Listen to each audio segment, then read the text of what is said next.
मारो मुझे मारो मारो मुझे मारो मारो नहीं ये मजाक हो रहा है एक सेकंड বিশ্বকাপে 2019 সালের 16 জুন ওল্ড ট্রাফোর্ড ক্রিকেট গ্রাউন্ডে ভারতের কাছে 89 রানে হেরে গিয়েছিল পাকিস্তান। সেই ম্যাচ শেষে এক টিভি ক্যামেরায় প্রতিক্রিয়া জানিয়েছিলেন এক পাকিস্তানি সমর্থক। এরপর থেকে ভিডিওটি পাকিস্তান, ভারত, বাংলাদেশ সহ বিশ্বজুড়ে ছড়িয়ে পড়ে। ভিডিও থেকে ছবি ও বক্তব্য নিয়ে মিমের চরিত্র হিসেবে তুলে ধরা হয়েছে সেই তরুণকে।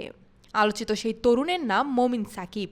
জন্ম ও বেড়ে ওঠা পাকিস্তানের লাহোরে, পড়াশোনা করেছেন লন্ডনের কিংস কলেজে।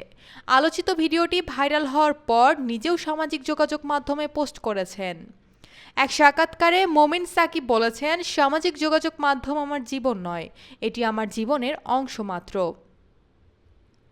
কিংস কলেজে পড়াশোনার সময় সামাজিক যোগাযোগ মাধ্যম ব্যবহার করা শুরু করেছিলাম। ভিডিওটি ছড়িয়ে পড়ার পর মোমিন সাকিবের কপাল খুলে গেছে। একের পর এক টিভি সিরিয়াল ও চলচ্চিত্রে ডাক পেয়েছেন তিনি।